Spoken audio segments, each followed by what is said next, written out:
कितने साल से हैं आप यहाँ पर?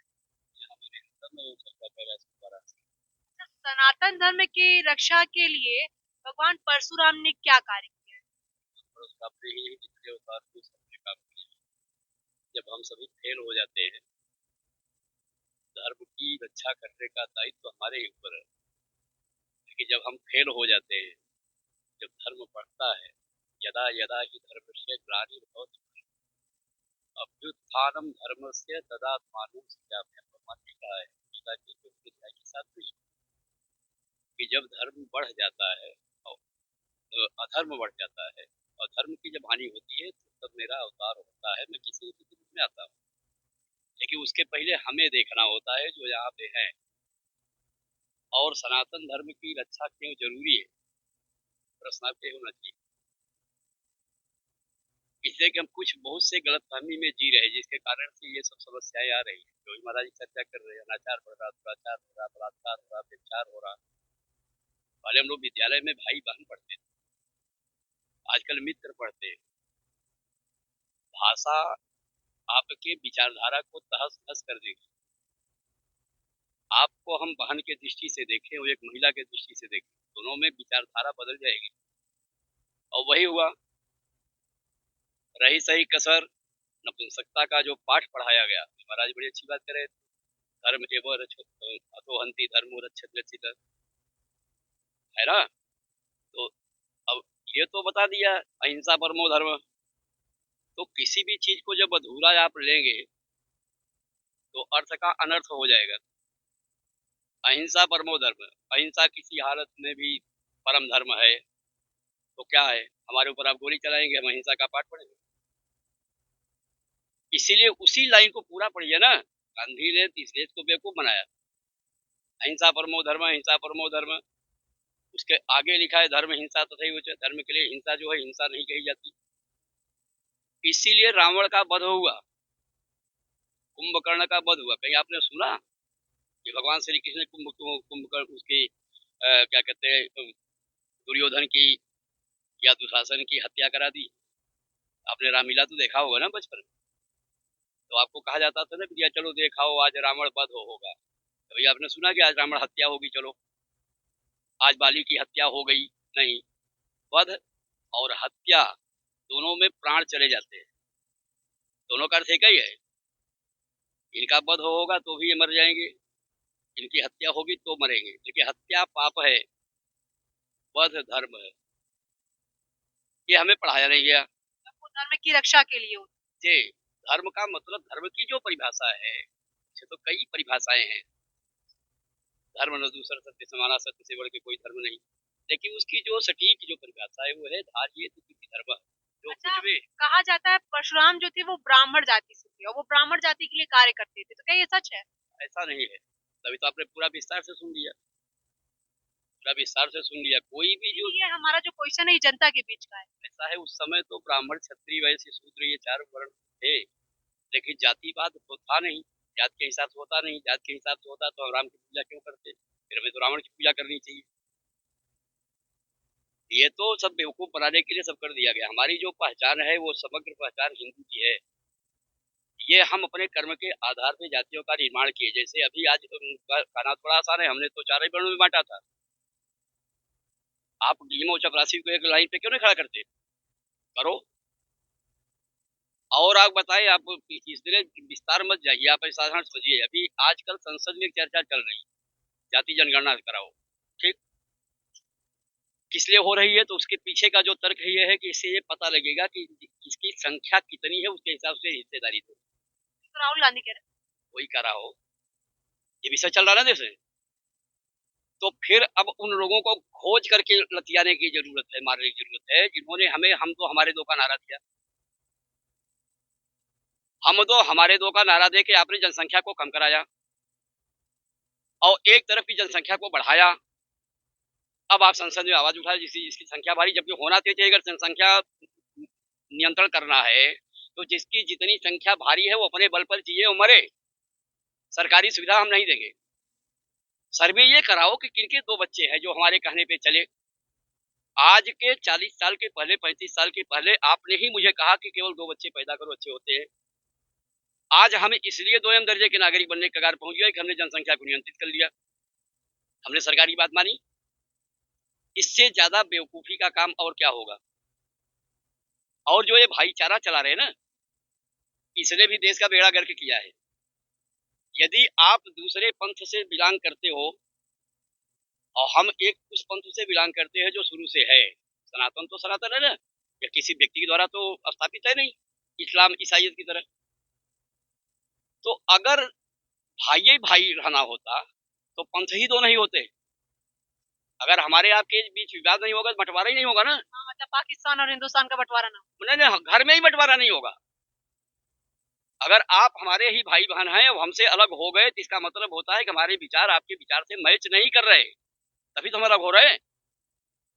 जब पंथ ही अलग है तो भाईचारा किस बात का। लेकिन कहा जा रहा है अगर भारत का विकास है तो सबको साथ में रहना पड़ेगा, तो साथ में रह के कार्य नहीं होगा मतलब। तो साथ में रह करके कार्य कैसे होगा, एक आदमी को दबा के? कौन साथ नहीं रहना चाहता। अगर साथ नहीं रहना होता, उदारता नहीं होती तो 47 में धर्म के नाम पे देश बटा था। ये इतिहास है, ये हम थोड़े गढ़ रहे आज इतिहास में। उस समय जिन्ना ने क्या कहा था कि इस्लाम और हिंदुत्व दो अलग अलग विचारधाराएं हैं, दो अलग जीवन पद्धति है, हम साथ नहीं रह सकते। इस्लाम के नाम पर ही देश बटा था, इसीलिए पाकिस्तान इस्लामिक राष्ट्र घोषित हुआ। फिर यहाँ मुसलमान क्यों हैं?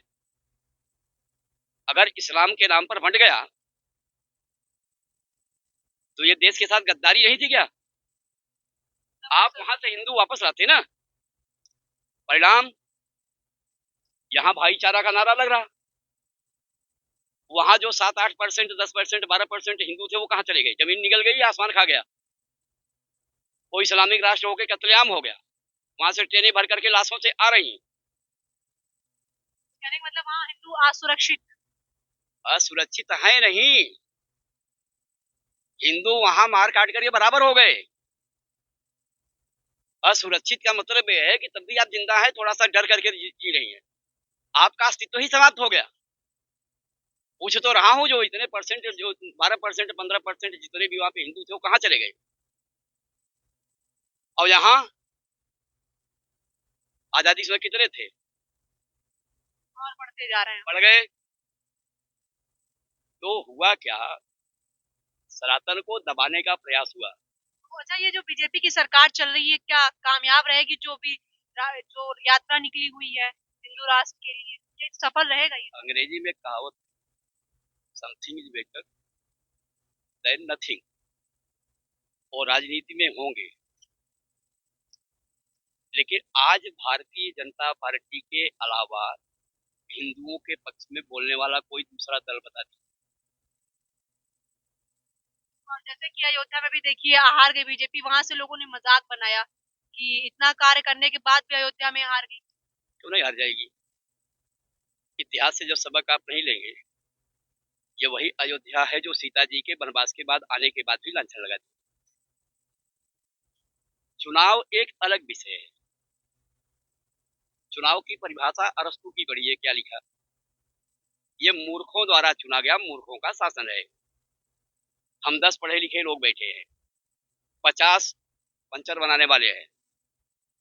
एक पंचर बनाने वाला खड़ा हो जाए और एक वेरी वेल एजुकेटेड खड़ा हो जाए, तो स्वाभाविक है कि अब जो 4-6 लोग हैं वो वेरी वेल एजुकेटेड को देंगे वोट, और वो 50 पंचर वाले को दे देंगे। कौन जीतेगा पता? लोकतंत्र। पंचर वाले जीतेंगे।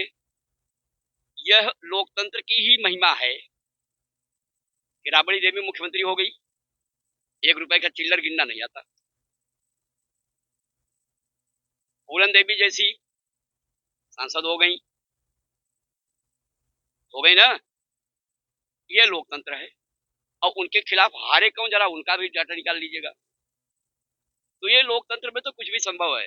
अयोध्या अयोध्या हार गई तो कम से कम ये जो निकम्मे राम जी के अस्तित्व पे प्रश्न उठा रहे थे कि अयोध्या में उनका जन्म हुआ कि काशी में हुआ कि कहाँ हुआ, ये प्रमाण पेश करो।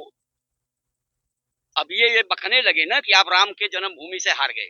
अच्छा, अभी आप देख रहे होंगे कुछ दरगाह को लेके बवाल चल रहा था, कह रहे वो शिव मंदिर है। जी हाँ। तो क्या ये सच है? जी हाँ।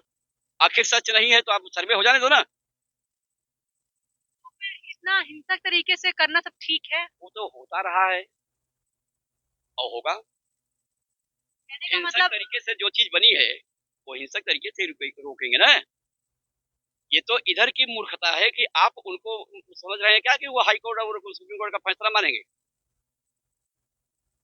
वो तो मनवाना पड़ेगा। कहने का मतलब जो चीजें हैं वो वापस लाई जाएंगी। आप एक बात बताओ, हम तो राम जी के केस को सैकड़ों साल लड़े, हिंसा हुई। विश्व हिंदू परिषद के द्वारा लाखों लाख, लाखों लाख नहीं, 20-20 लाख, 25-25 लाख की जनसंख्या हम लोग भी उस पे गए, अयोध्या में इकट्ठा हुई, दिल्ली में इकट्ठा हुई, कहीं हिंसा सुनी? इस पर चिंतन क्यों नहीं होना चाहिए कि आखिर जहाँ पे इस्लाम के मानने वालों की जनसंख्या बढ़ती है वहां पे असुरक्षित क्यों हो जाता है? कभी किसी हिंदू बाहुल्य स्टेट को अलग हमें कर दो, ऐसी आवाज आपको सुनाई पड़ी? जहां मुसलमान संख्या हो जाएगी शुक्रवार को हमें जुम्मे को छुट्टी चाहिए अब साप्ताहिक, क्यों? ऐसी आवाज कहीं हिंदू समाज से उठती है? तो इनका जब इलाज आप नहीं करेंगे, एक देश एक संविधान एक प्रधान, ये होना चाहिए ना। देश धर्मनिरपेक्ष आपको लगता है क्या? तो वक्फ बोर्ड क्यों है? धर्मनिरपेक्ष एक नियम बना दो ना, धर्म को आप किनारे करो, ठीक है, न तुम हमारे वेद पुराण से चलाओ न कुरान से चलाओ। जब आर्टिकल 29 और 30 में आपने वेद पुराण को पढ़ाने पे प्रतिबंध लगाया तो मदरसा क्यों खुले? धार्मिक शिक्षा देने के लिए। तो गलत है ना। हुआ है ना इस देश में कि नहीं हुआ? अभी ये ताजा ये है, उसको आप लोग तो प्रश्न नहीं कर रहे। इस समय आप जोर जोर से, मेरा अनुरोध है, हमसे ही नहीं जिससे भी जाइए, जिस भी साधु संत से मिलिए, कि कुंभ के मेले में केवल सनातनी आएंगे। हाँ, ऐसा योगी जी ने क्यों कहा है? योगी जी ने बहुत सही कहा है, और ये तो हम बहुत पहले से मांग उठाते रहे हैं। नहीं, और भी मेला लगते रहता है देश के अंदर, तो सारे लोग इकट्ठा होते हैं। आपका जिस चीज से लेना देना नहीं वहां क्यों जाओगे? जब आपके धार्मिक के हिसाब से हम काफिर हैं। अच्छा ये बताइए, जो यहाँ पे अकबर किला बना है वो अकबर ने बनवाया था, वो मुस्लिम धर्म से थे, है ना? विषय है, अकबर जहाँ का था वहां इस प्रकार की बिल्डिंग है क्या? अकबर लाल, इसको किला को ही छोड़ दो आप। ये कहते हैं ना हमारे बाप दादा ने ताजमहल बना दिया, हमारे बाप दादा ने वो लाल किला बना दिया, हाँ, फलाना सबसे बना पहले दिया। एक चीज बताओ, मैंने ये बहुत अच्छा स्ट्रक्चर खड़ा कर दिया,